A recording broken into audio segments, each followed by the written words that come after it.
Praise the lord. హల్లెలూయా. దేవునికి మహిమ ఘనత ప్రభావములు కలుగునుగాక. ప్రేమైనటువంటి జీవము కలిగిన దేవుని కుటుంబమా, ఈరోజు శనివారము సిద్ధపాటు కూటం ఉంటుంది. సాయంత్రం 7 గంటలకి అందరూ లైవ్లోకి రండి.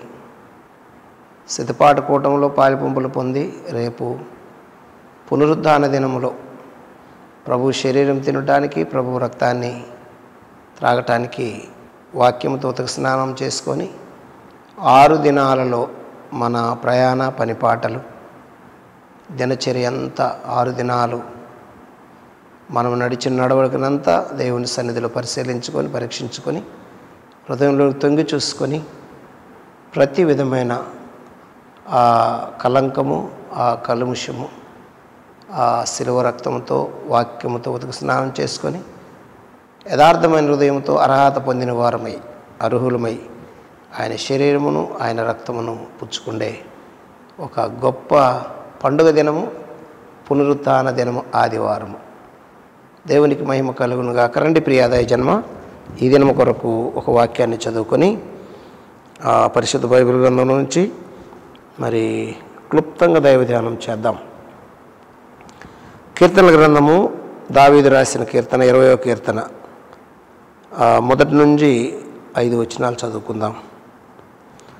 ఆపత్కాలమందు యెహోవా నీకు ఉత్తరమిచ్చునుగాక, యాకోబు దేవుని నామము నిన్ను ఉద్ధరించునుగాక, పరిశుద్ధ స్థలములో నుండి ఆయన నీకు సహాయము చేయునుగాక, సియోనులో నుండి నిన్ను ఆదుకొనుగాక, ఆయన నీ నైవేద్యములన్నిటినీ జ్ఞాపకము చేసుకొనుగాక, నీ దాన బలులను అంగీకరించునుగాక, నీ కోరికను సిద్ధింపచేసి నీ ఆలోచన యావత్తు సఫలపరచునుగాక.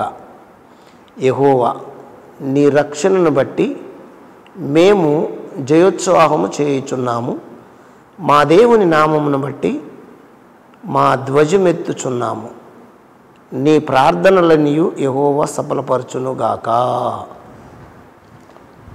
పరిశుద్ధుడు, ప్రేమ కలిగిన తండ్రి, స్తోత్రాలు, కృతజ్ఞతలు. చదవబడిన వాక్యాన్ని ఇరిచి మాకు వడ్డించి ప్రభువా సారాంశం తెలియచేసి మహిమ పొందమని మీరు మాట్లాడితే మేము బ్రతుకుతాం. మీరు దిగి వచ్చి మాట్లాడమని చిరమని పాసనకు చేర్చుకొని యేసునామములో అడుగుతున్నాను తండ్రి, ఆమేన్. హల్లెలూయా. ప్రభునందు నాకు అత్యంత ప్రియమైనటువంటి జీవము కలిగిన దేవుని కుటుంబమా, దైవ సమాజమా, దేవుని ప్రజలారా, ప్రతి ఉదయము దేవుని మాటను వింటూ వస్తున్నాం. ఈ ఉదయకాలము దేవుడు మాట్లాడే అంశాలను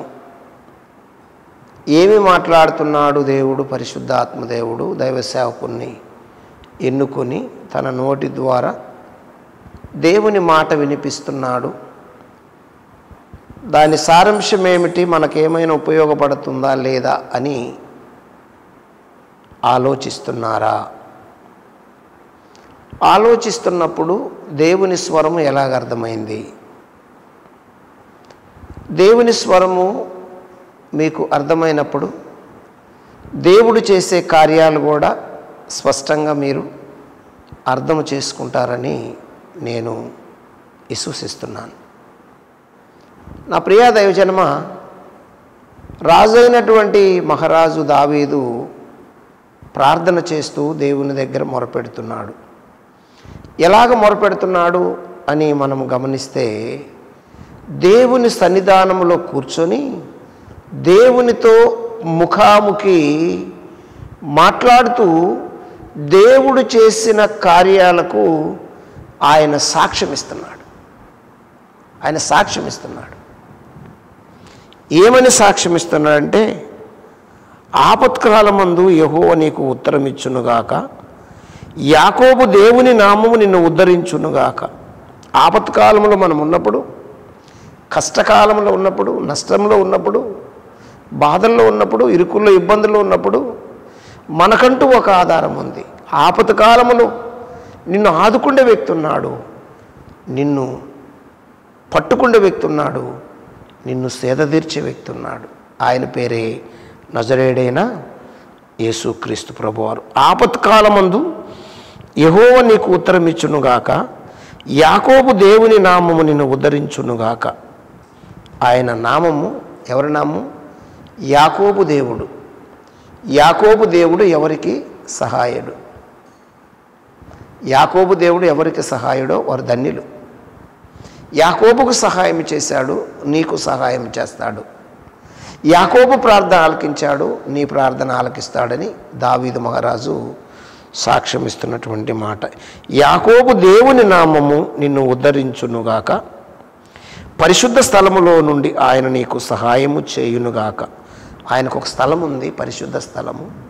ఆ పరిశుద్ధ స్థలములో నుండి నీకు సహాయము చేస్తాడు అని ఇక్కడ దావీదు సాక్ష్యం ఇస్తున్నాడు. సియోనులో నుండి నిన్ను ఆదుకొనుగాక, ఆయన నీ నైవేద్యములన్నిటినీ జ్ఞాపకము చేసుకొనుగాక. ఏమి ప్రార్థన చేస్తున్నావో, నైవేద్య ధూప ద్రవ్యములు ఏమైతే నువ్వు అర్పిస్తున్నావో ప్రభువారికి, వాటిని జ్ఞాపకము చేసుకొని ఆ నైవేద్యానికి ప్రతిఫలం అంటే నీ ప్రార్థనకు ప్రతిఫలము దేవుడు అనుగ్రహిస్తాడు అని లేఖనములో సాక్ష్యం ఇస్తుంది. ఇక్కడ దావీదు చెప్పడమే కాదు, మరొక మాటను మనం చూస్తే దినవృత్తాంతాలు 2వ గ్రంథం 14వ అధ్యాయంలో ఒక మాట మనకు కనబడుతుంది. దైవ జనాంగమ దినవృత్తాంతములు 2వ దినవృత్తాంతములు 14వ అధ్యాయం 11వ వచనం చూస్తే ఇక్కడ ఒక రాజు కూడా సాక్ష్యం ఇస్తున్నాడు. ఎవరు ఈ రాజు అంటే, ఈ రాజు ఆస. ఎవరి రాజు? ఆస. ఆస తన దేవుడైన యెహోవాకు మొర్రపెట్టి, యెహోవా విస్తారమైన సైన్యము చేతిలో ఓడిపోకుండా బలము లేని వారికి సహాయము చేయుటకు నీకన్నా ఎవరూ లేరు. మా దేవా యెహోవా, మాకు సహాయము చేయము, నిన్ను నమ్ముకొని ఉన్నాము. నీ నామమును బట్టియే ఈ సైన్యమును ఎదిరించుటకు బయలుదేరి ఉన్నాము. యెహోవా నీవే మా దేవుడైన యెహోవా నీవే మా దేవుడవు. నరమాత్రులు నీ పైన జయమొందనీయకము అని ప్రార్థన చేయగా, నరమాత్రులు నీ పైన జయమొందనీయకము అని ప్రార్థన చేశాడు. ఎవరు అంటే ఆసారాజు ప్రార్థన చేస్తూ, యెహోవా విస్తారమైనటువంటి సైన్యము చేతిలో నుండి ఓడిపోకుండా బలము లేని వారికి సహాయము చేయుటకు నీకన్నా ఎవరున్నారు? నీకన్నా ఇంకెవరు లేరు. మా దేవా యెహోవా, మాకు సహాయము చేయము, నిన్నే నమ్ముకొని ఉన్నాము. నీ నామమును బట్టే ఈ సైన్యమును ఎదిరించుటకు బయలుదేరి ఉన్నాము. నీ నామమును బట్టి బయలుదేరి ఉన్నాము. ఈ సైన్యమును ఎదిరించుటకు బయలుదేరి ఉన్నాము. నీ నామాన్ని మేము చేతపట్టుకొని, నీ నామమును మా ముందు ఉంచుకొని, నీ నామమును ఉచ్చరిస్తూ, నిన్ను పలుకుతూ ప్రార్థన చేస్తూ మేము బయలుదేరామంటూ, యెహోవా నీవే మా దేవుడవు. నరమాత్రులను నీపైన జయమొందనీయకము అని ప్రార్థన చేశాడు. ప్రార్థన చేయగా అన్నది, నరమాత్రులు జయమొందనీయకము, వాళ్ళకు విజయం రానివ్వకు ప్రభువా. నీ పిల్లలకు విజయం ఇవ్వు, నీ పిల్లలకు విజయం దయచేయి ప్రభు అని ప్రార్థన చేస్తున్నాడు ఆసారాజు. అయితే ఇక్కడ మనము ఇంకొక మాటను కూడా చూడాలి ప్రియా దైవ జన్మ. ఇంకొక మాట ఏమిటి ఆ మాట అంటే, దావీదు మహారాజు కూడా 5వ చరణంలో ఏమంటాడంటే, యెహోవా నీ రక్షణను బట్టి మేము జయోత్సాహము చేయుచున్నాము, మా దేవుని నామమును బట్టి మా ధ్వజమెత్తుచున్నాము. నీ ప్రార్థనలు నీవు యెహోవా సఫలపరచునుగాక. ప్రార్థన చేస్తే దేవుడు సఫలపరుస్తాడు. దావీదు ప్రార్థన సఫలపరిచాడు, ఆసారాజు ప్రార్థన సఫలపరిచాడు, ఎంతమందో ప్రార్థనలు సఫలపరిచాడు. ఆపదలో ఆదుకోవటానికి ఈయనకంటే ఇంక దేవుడు మరొకరు లేరు ఈ ప్రపంచములో.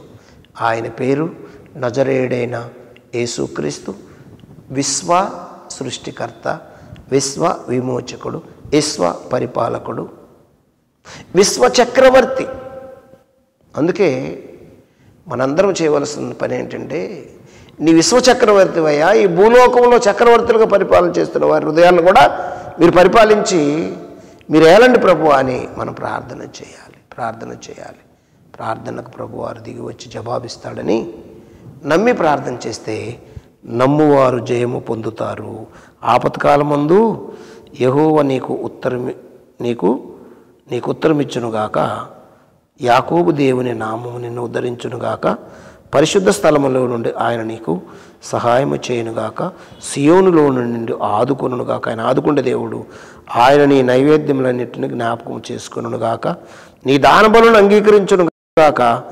నీ కోరికను సిద్ధింపచేసి నీ ఆలోచన యావత్తు సఫలపరచునుగాక. నీ కోరిక సిద్ధింపచేసి నీ ఆలోచన సఫలపరుస్తాడు. ఈరోజు ఒక్కసారి దేవుని సన్నిధిలో కూర్చొని నీ కోరికలేంటి? అవి దేవుని చిత్తానుసారమైనయా? ఆయనకి ఇష్టమైనయా? ఆయనకి ఇష్టమైన అయితే ఆయన నిన్ను ఆదుకొనటానికి, నిన్ను చేర్చుకొనటానికి, సఫలపరచడానికి, నీ ప్రార్థనటానికి సిద్ధంగా ఉన్నాడు. ఆయనకి ఇష్టం లేని జరగని, ఆయన అసహించుకుండా తెచ్చి ఆయన దగ్గర పెట్టకుండా ఆయన చిత్తానుసారమైనవి, ఆయన కార్యసిద్ధి కలుగు చేసి తీసుకొచ్చి ఆయన దగ్గర పెట్టి ప్రార్థన చేయి. నీ కోరికలు యావత్తు సఫలపరుస్తాడు. నీ నైవేద్యములు ఆలకిస్తాడు. నీ దానములను అంగీకరిస్తాడు. నీ కోరికను సిద్ధింపచేసి నీ ఆలోచన యావత్తు సఫలము చేస్తాడు. నీకు సహాయం చేస్తాడు, మనకు సహాయం చేస్తాడు. ఇది మర్చిపోకుండా దేవుని సన్నిధిలో ప్రార్థించేటప్పుడు నిన్ను నీవు, నన్ను నేను, మనల్ని మనము పరిశీలించుకొని పరీక్షించుకొని ప్రార్థన చేస్తే దేవుడు దిగి వచ్చి కార్యం చేస్తాడు. రండి ప్రార్థన చేద్దాం. పరిశుద్ధుడు, ప్రేమగల తండ్రి, స్తోత్రాలు. ఇతబడిన వాక్యం అందరికీ ప్రయోజనకరంగా, ప్రతిఫలంగా, ఆశీర్వాదకరంగా మలచమని ప్రార్థిస్తూ, అందరి హృదయాల మీద రాయమని ప్రార్థిస్తూ భయం పొందమని చిన్న మనం మీ పాసనకు చేర్చుకొని యేసునామములో అడుగుతున్నాను తండ్రి. ఆమెన్. God bless you. దేవుడు మిమ్మల్ని దీవించి ఆశీర్వదించును గాక. ఆమెన్.